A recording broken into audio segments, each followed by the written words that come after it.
It's 1 p.m., Ambassador Jose de la Gasca, the new permanent representative of Ecuador, will be here because today is December 1st, and he is assuming the presidency of the Security Council for the month.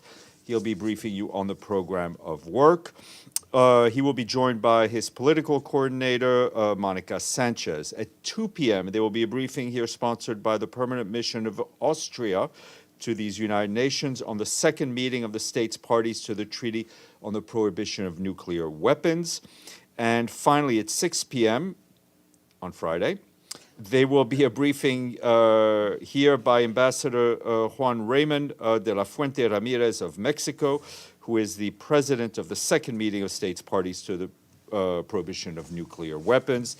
He will be joined by Melissa Park, the executive director of the International Campaign to Abolish Nuclear Weapons, and Veronique Christori, the senior arms advisor of the International Committee of the Red Cross delegation to the United Nations. This morning in Dubai, in the United Arab Emirates, the Secretary General spoke at the opening ceremony of the World Climate Action Summit at COP28. He told the gathered world leaders that they can still prevent a planetary crash and burn, but that they will need cooperation and political will. The Secretary General said the success of COP28 depends on three areas: drastically cutting emissions, accelerating a just and equitable transition to renewables, and delivering climate justice for developing countries. The Secretary General underscored that we must listen to the science, which says that 1.5 degrees limit is only possible if we ultimately stop burning all fossil fuels. Not reduce, not abate, but phase out all fossil fuels with a clear time frame aligned with 1.5 degrees Celsius. Mr. Guterres also had a message for fossil fuel company leaders: do not double down on an obsolete business model. Lead the transition to renewables, and he urged governments to help the fossil fuel industry make the right choices by regulating, by legislating, by putting a fair price on carbon, by ending fossil fuel subsidies, and by adopting a windfall tax on profits of these companies. The Secretary General also spoke at the local Climate Action Summit, where he urged local leaders to develop plans for a net zero future, demand a seat at the table to draft climate national policies, and to invest in renewables. He also had a conversation with the UNEP Goodwill Ambassador and SDG advocate, Dia Mirza, and the recording of that conversation will be published tomorrow. In addition to the Secretary General's activities in Dubai, several reports were also launched at COP28. UNEP, the UN Environment Program, launched an Eye to Methane, the Road to Radical Transparency. That report says that high-tech, accessible, and reliable data informs countries, companies, and the public about methane emissions that could revolutionize reporting systems, accelerate climate action, and hold polluters to account. The report says that atmospheric methane is at a highest level in recorded history. Global methane emissions must be reduced by 40 to 45% by 2030 to limit global warming to 1.5 degrees centigrade. In another report, colleagues at the UN Convention to Combat Desertification said that drought-related data points to an unprecedented emergency where the massive impacts of human-induced droughts are only starting to unfold. According to their report called Global Drought Snapshot, a few, if any, hazards claim more lives, cause more economic loss, and affect more sectors in societies than droughts. The report calls for nature-positive farming techniques and efficient water management, disaster preparedness, and early warning systems to increase global drought resilience. Finally, our friends at Rome at the Food and Agriculture Organization also issued a report which concludes that agri-food systems are facing an escalating threat from climate change-induced loss and damage.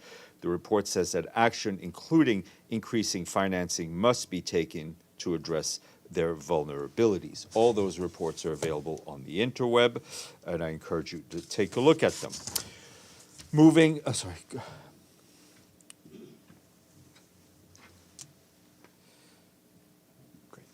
Moving on to Gaza, you will have seen that in statements issued and tweet issued this morning, the Secretary General said he regretted the resumption of hostilities in Gaza and Israel. He urges all concerned parties to swiftly find a way to resume the pause in the fighting and facilitate the release of more hostages. We appeal to the parties not to resort to further military action that can only make the already catastrophic humanitarian situation in Gaza worse and to spare civilians from more suffering. The Secretary General reaffirms his call for true humanitarian ceasefire. Just want to give you a bit more granularity on what we've been able to achieve and what our colleagues on the ground have been able to achieve since the start of the pause. The humanitarian pause, which lasted for 7 days, had allowed us a major increase in the delivery of basic supplies and into and across Gaza, primarily through the Egyptian and Palestinian Red Crescent societies, and of course with the support of UN agencies. However, as the Secretary General told Security Council members last week, the level of aid remained completely inadequate to meet the growing needs. Between the 24th and the 29th of November, 630 metric tons of flour were distributed to about 224,000 people in the south, also distributed with about 63,000 blankets and mattresses. Cooking gas had been entering daily from Egypt during this period, has been available, or at least had been available at one distribution center in the south, in not enough quantities, unfortunately, to meet the demand. Since the start of the pause until the 29th, approximately 4,850 metric tons of food, primarily rice, flour, and canned food, and 1,700 metric tons of other supplies, as well as 1,110 metric tons of bottled water, also 148 metric tons of medical supplies, and 29,500 liters of fuel were delivered to UNRWA shelters, hospitals, and warehouses in northern Gaza. Any continuation in the uptick of delivery of basic supplies into and across Gaza is now, of course, uncertain because of the resumed hostilities, which obviously makes the distribution of humanitarian goods that much more difficult, not only for the humanitarian workers, but also, of course, for those for whom the aid is intended. We must have at least the same volume of fuel and other humanitarian goods enter Gaza that was entering during the pause. And I just want to flag something on behalf of my colleagues at UNRWA. I think some of you may have seen, as well as they, of course, saw it, a post by an Israeli journalist on Twitter claiming a connection between an Israeli hostage and an UNRWA school teacher in Gaza. No more information is available at this time besides what was posted. UNRWA, of course, takes these allegations extremely, extremely seriously. UNRWA is determined to find out whether this information is genuine or not. They are in contact with the author of the post and the allegations, and whoever else may be in a position to assist UNRWA in determining the facts of this case. Meanwhile, up north in Lebanon, our colleagues at UNIFIL report that resumption of shelling today across the Blue Line, with at least 2 civilians in southern Lebanon reported to have been killed as a result. That's according to local sources. Peacekeepers have also had to take shelter. The mission is closely monitoring the situation, continues to engage the concerned parties to halt the violence immediately. And moving east to Syria, just a quick update from there, because we haven't been giving you any humanitarian updates there for a while. Our humanitarian coordinator ad interim, Sudipto Mukherjee, warned today in a statement about the current militarization of water facilities in Ebraha town in the Deir Zor governorate. Access to the water station has been severely restricted since the 23rd due to the facilities reportedly being used as military outposts during nighttime hours. The military use of the Ebraha water station prevents workers from operating or repairing it, depriving at least of 45,000 people of the area of safe drinking water source. Ebraha water plant and the water treatment it supplies need extensive maintenance and rehabilitation to be fully functional and operational. For the water to be safe for drinking, this will require full, unfettered access to both plants by the technicians. The Deir ez-Zor governorate has been experiencing a sharp rise in hostilities in the recent months. The violence has claimed multiple lives and displaced over 25,000 men, women, and children. Mr. Mukherjee called on all parties to take all feasible precautions to protect civilian objects against attacks in accordance with international humanitarian law and international human rights law. This includes not using civilian objects for military purposes. Moving on to Africa, first on Guinea-Bissau, I can tell you that the Secretary General is closely following developments in Guinea-Bissau. He urges all relevant stakeholders to exercise calm and demonstrate respect for the rule of law and judicial due process. He also encourages members of the security and armed forces to continue refraining from interference in national policies. In national politics. The Secretary General reiterates the commitment of the United Nations to continue supporting the government and the people of Guinea-Bissau in their efforts towards consolidating peace and stability.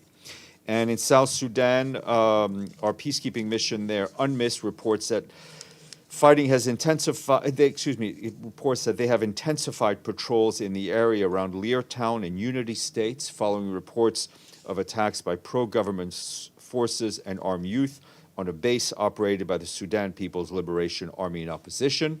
The mission calls for an immediate end to the fighting and is supporting local authorities who are working to restore calm and security.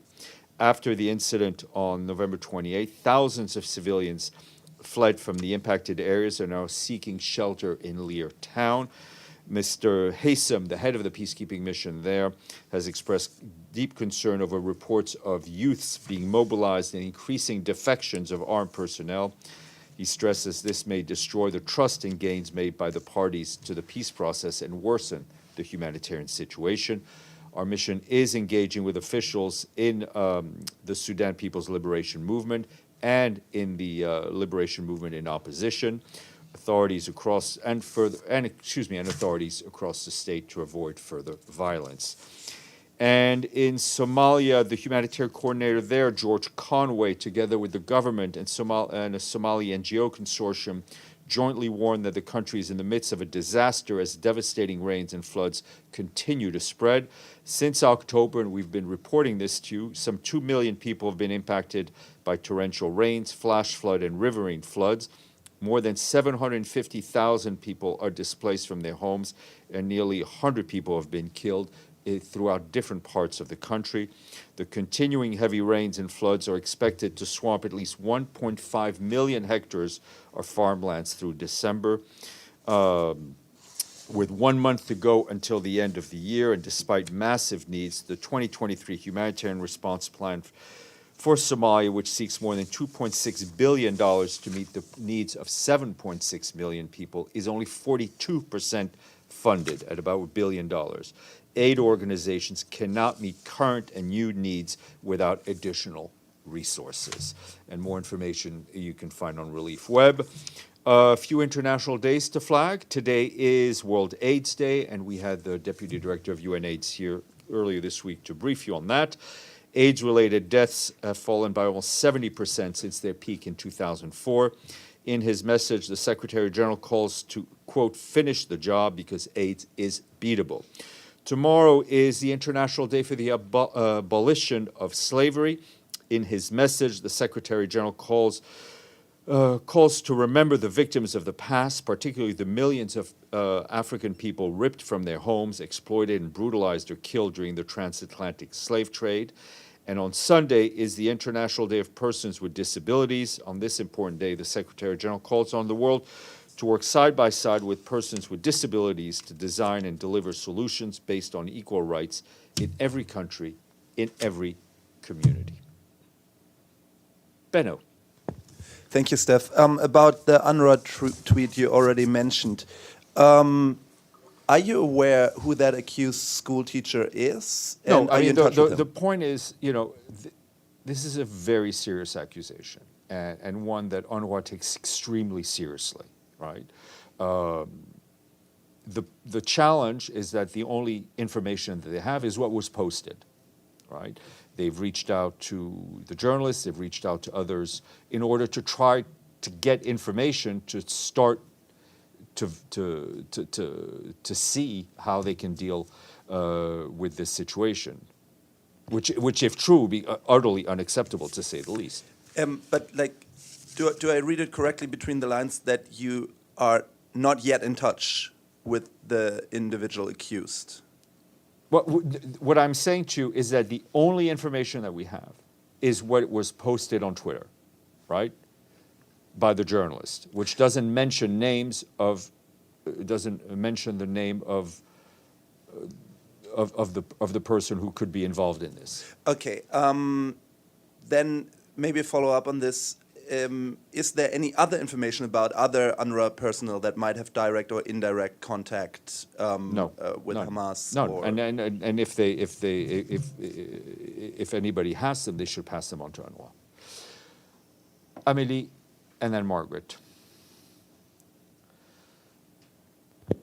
Thanks, Steph. There's a media report that Israel has requested Lina Hastings to leave, that they asked you to replace her, and that her visa will not be extended when it expires in the next few weeks. So can you confirm that these requests have been made, and why, and are you going to comply with it? Well, I mean, let's first... A few things. Yes, we've been informed by the Israeli authorities that they would not renew the visa of Ms. Hastings past its due date at some point later this month. As a matter of policy, I mean, UN, anywhere around the world, UN people do not overstay their visas, right? I mean, that's just a fact. I can only, and I've said this before, reiterate the Secretary General's full confidence in Ms. Hastings, the way she's conducted herself and the way she's done her work, being the humanitarian coordinator in the occupied Palestinian territory is challenging work, to say the least, both in terms of the humanitarian situation and the political situation. Sorry, a follow-up. Did they explain to you why they don't want her anymore? Well, I mean, as I've said here more than once, I only speak for this logo. I think you have to ask those who sent the letter.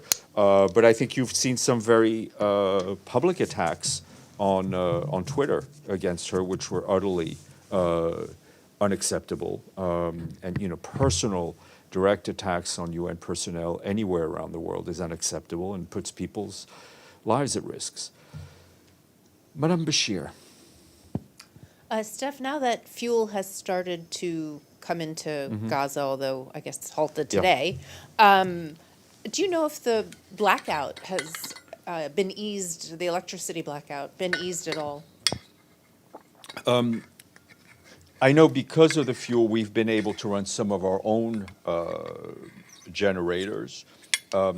I can't speak to the state of the Palestinian electricity grid. We can try to get some information for you on that, because the fuel that UNRWA got were for UNRWA facilities and obviously for health facilities as well. Ibtisam, then Morad. Steph, an Egyptian-Tunisian actress, Hind Sabri, who was a Goodwill Ambassador to the World Food Programme, stepped down from her position about a week ago. And she said that one of the reasons she did that, she reached out to the UN management, including WFP management, and she believes that the UN is not doing enough to stop using hunger in Gaza as a weapon, and that the UN and its influence, and as it did in other conflicts. So do you have any comments on her resignation? And also, I think Pasblue and Column 2 reported a lot of reports that the WFP chief being criticized by your own staff on the ground, and she wasn't outspoken on what's happening in Gaza. So do you have any comments on all of that? First of all, we think Cindy McCain has been doing an excellent job, and obviously has the full backing of the Secretary General. I think both her leadership in what WFP has been doing in Gaza has been exemplary. The WFP is second to UNRWA, is the most active, if I'm not mistaken, agency in Gaza. I can't speak to why the Goodwill Ambassador resigned. I mean, I think it would be an understatement to say that emotions run high throughout the world, and people make the decisions they want to make, and that's their right. I think there's been Ms. McCain has spent a lot of time listening to WFP WFP staff, but I think her statements against this conflict and her efforts to try to lessen, to increase the access to food of those Palestinians who are under fire, I think is clear and exemplary. Sorry, I have a. Isn't it problematic to frame? I mean, I don't know the exact word I would use here, but to say that the resignation of Hind Sabri is to put it in a context of emotions, where she's saying she did reach out to people in the UN, and she decided to take this step because she believes that the political management of the UN is not doing what they need to do in this case. And to put it in a way that something is emotional is very problematic, actually. I don't think it's. I don't agree with you, respectfully. I think. Listen, I think you would have to look at the exact reasons why she stepped.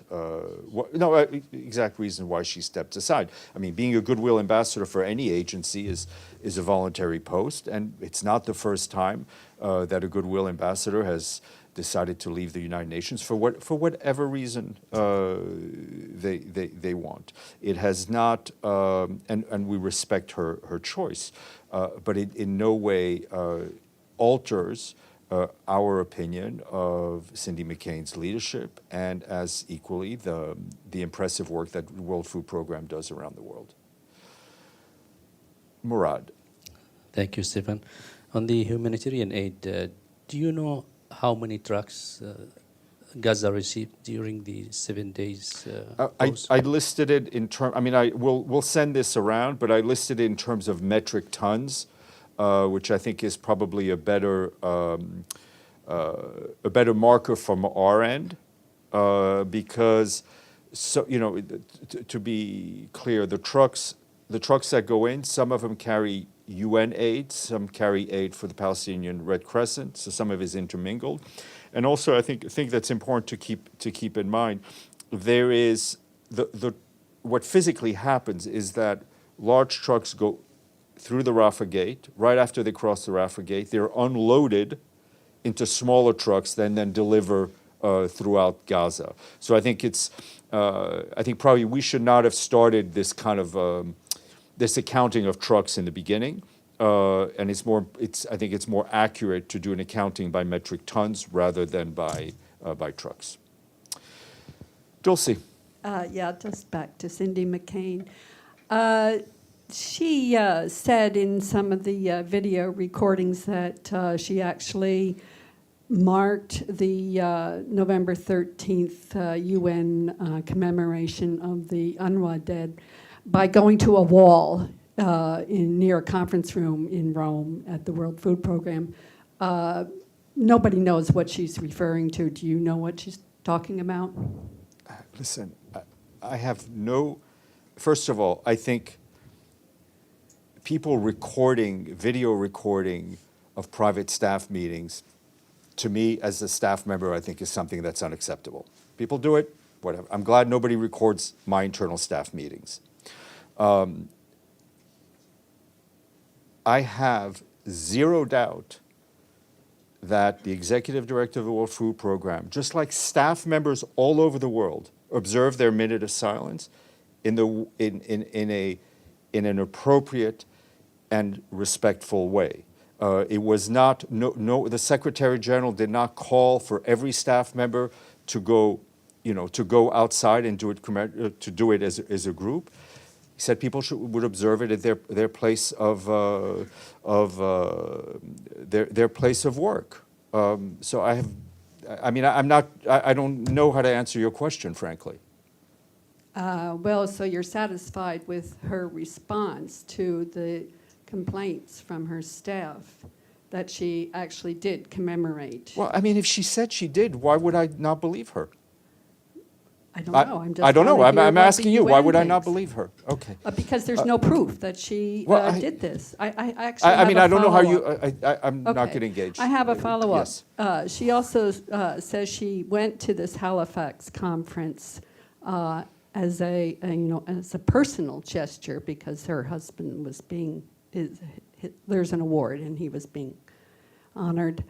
Did she pay for that trip herself to go to Halifax, or did WF pay? This was done on her personal time to honor her late husband. I have no reason to question her. Gabriel, please. Hi, thanks, Steph. Going back to Lynn Hastings' question, Israel said they want to work with the UN to put someone in that position that Israel is, quote unquote, more comfortable with. This is coming from Israel's side. Does the UN engage Israel when it comes to replacing Lynn Hastings?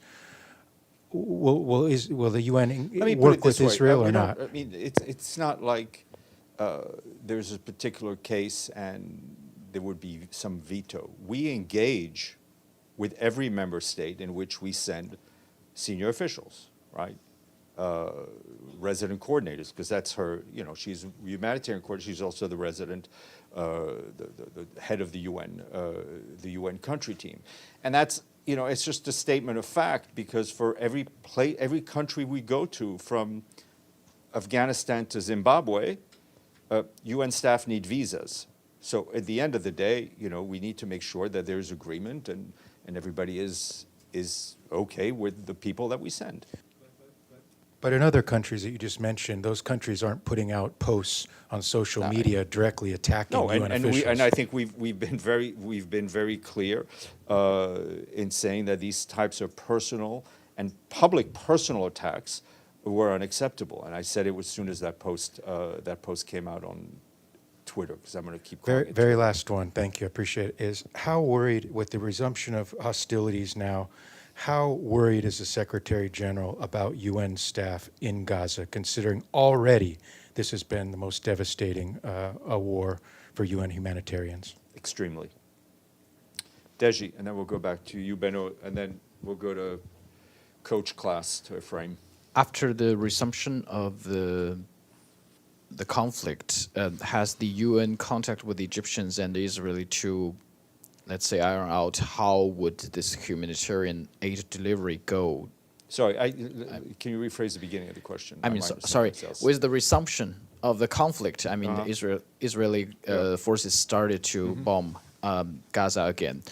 After that, has the UN contact with the Israeli government and maybe Egyptian government how to, because you obviously you got more hurdles when Yeah, I concerning. know, and well, of course, Yeah. I mean, the contact with the Israelis and with the Do they have more limitations? Like, for example, you have well, to this reduce is, your this, trucks this is, to. sadly, this just started today, right? Yes. So by the end of the day, we will hope to get an update on if any humanitarian aid went in or not. But so far, don't know. there's no but- notification yet. But let me just say, if you've noticed, it's almost, by the time we get the information here, it's been quite a few hours. So the fact that I'm not updating you on what has happened, what has crossed today, is not out of the ordinary for what I've been saying the last week. So let me just finish that, okay? Second, we are in constant contact with the Israeli authorities, notably through COGAT, with the Egyptians and others. You will need to recall that before the pause started, while the conflict was ongoing, we were delivering humanitarian aid. So in extremely challenging situation. So we do hope we will be able to continue to do that, while at the same time advocating for resumption of the halt of the fighting. But I'm just curious. For example, for today, if there's already the reduce of trucks in getting to Gaza, what would be the major reason? Is that because of the safety, or is that because of the Israeli government stopped the trucks? Listen, I'm not able to go into that much granularity, thousands of miles away. But there are two safety. When we talk about safety, there's the safety of those delivering humanitarian aid and the safety of those receiving humanitarian aid, because you don't want to encourage people to go to places to receive that aid when it's not safe. One more question. I'm sorry. It's been reported that the Israeli forces also started to conducting military operations somewhere, in some places in southern Gaza. Does UNRWA have any of this information, and how worried does the UN? We're worried because, as we've been saying, as everybody's saying, no place in Gaza is safe. Ephraim, then I'll come back, and then I'll come back to you, sir, and then I'll go to the screen, then I'll go to Benno. Thank you, Steph. How is the Secretary General reacting to the numerous reports that have emerged during the past week, including today, out of Israeli jails of Palestinian prisoners being abused and subject to collective punishment, including female prisoners being subject and threatened with rape, and a whole list of methods of torture? Those reports are extremely troubling. They need to be investigated, and even before this current crisis, our human rights colleagues had expressed their concern on the situation of those Palestinians in detention. Yes, sir. Go ahead, please. Thank you. This is Lablu Ansar from Bangladesh Pratidin. You heard all the time and you express your concern about the Bangladesh, and I have again Bangladesh situation on election. The democratic world, including United Nations and also United States, wants to see inclusive I need you to election. put your microphone closer to your mouth. Thank you. Yeah, the democratic world, including United Nations and United States, wants to see inclusive election in Bangladesh. Such call was reflected in the submission of applications of 2000 and... Sir, with respect, a question mark would be appreciated. Yeah, that's what I'm telling you. I want to tell you. There's more than about 3,000 Bangladeshis submitted their application to participate in the election process yesterday. And you are all the time calling that inclusive and participatory election in Bangladesh. Is it sufficient to say again on behalf of United Nations that the Bangladesh is going to be held a participatory election the next month, that is January 7th? All I can tell you is what I've said to you before, and I think to some other Bangladeshi reporters, that for the Secretary General, it is very important that the elections that are coming up are that all those who are participating, all the stakeholders, the people, the parties, the media, all do whatever they can to promote peaceful, inclusive, and credible electoral process. I have follow-up also. Yes, please. And people of Bangladesh are interested in changing the government through election process. However, the ruling party are complaining that few parties, including BNP, are trying to create anarchy in the public life in the name of strike and blockade since October 28th. And does the United Nations have any advice for this kind of isolated political program? Our advice, not to repeat myself, is that everyone involved in elections, government, opposition, journalists, civil society, all work together to ensure elections where people can express themselves freely, where people can vote freely, and that the elections be inclusive and peaceful. Thank you. Thank you. Benno, I will get to both of you, Benno and Deji, after I go to the screen, because I see Abdelhamid's, Thank you. Thank you, Steph. I know you pressed with time, so I'll ask my 3 questions fast. The first question, during the truce, Steph, did any of the UN senior officials, in particular Virginia Gamba, take that step and went to see what happened in northern Gaza in particular? Did they Any senior officials went to?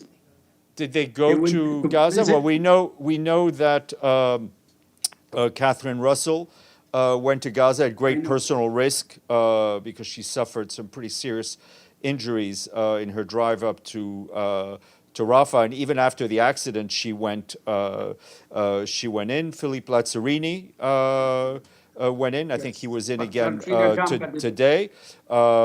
And I know that Volker Turk, I believe, went in as well. What I can tell you is I know Ms. Gamba's office is fully focused on this conflict, as she is on other conflicts, to ensure the report that will come out next year on 2023 is comprehensive. Your second question, sir. My second question, just on the Al Jazeera now, Israel said that it has bombed 200 places in Gaza. That means leaving no place to hide. And listening to your statement, or the statement of the Secretary, do you think that it's 2 parties equal, calling on both to restrain, calling on both not to resume hostilities? So why you don't use the right language? This is a genocidal war, one side against the other. Abdelhamid, with respect, and I think I answered that question to Sharifa yesterday. We use the language that we use. The Secretary General is confident in the language that we use. You're, as a journalist, as an analyst, go on air and criticize him for the language that he uses, but we are fully cognizant of the language that we use. Your third question, sir. Okay. Israeli Air Force threw leaflets on Gaza, dividing it into 2,300 blocks. So they are going one block after the other. How could you be sure that they will restrain themselves from killing more civilians, maybe in a more systematic way this time than the first time? Well, I'm not sure we've given any guarantees to we're not in the business of giving guarantees for actions that we don't take ourselves. What I can only state again is that for our point of view, no place in Gaza is safe. Benno, then Deji, and then we have to close it out. Thank you. Just a follow-up again on Lynn Hastings, because I might have a disconnect. But you said UN personnel is not overstepping their visa, but that doesn't necessarily mean that you will replace her. She could work from somewhere else and do her job as a coordinator. But will you replace her or not? I will leave it as to my first answer. Deji, then Morad sneaking in. I'm sorry, but I just want to ask your opinion on this. Over the past more than 30 minutes, everybody's asking questions, but no one's asking COP28. What do you think the climate crisis now, where to leave it? I'm not concerned that you're not asking questions about COP28, because there are a few thousand climate journalists in the UAE who are covering climate. Looking at the news this morning, I woke up to my boss's voice, which could not be a better alarm clock. So I'm not concerned about the lack of coverage. I trust that CCTV can cover more than 2 issues at the same time. And I'm glad you're not asking me questions about climate, because my ability to answer questions about climate is rather limited. Murad. Thank you. On Gaza, will the UN be able to deliver any humanitarian aid during the military operations? Well, I mean, Israel said... It's as I said, it's kind of a unknown. Even before this pause, we were able to get aid in, to do whatever we can, but it just, when fighting is going on, it makes it that much more complicated, challenging, and most importantly, dangerous for those delivering the aid and receiving the aid. On that note, there will be a briefing at 1 p.m. with the President of the Security Council, who is a permanent representative of? Very good. Okay.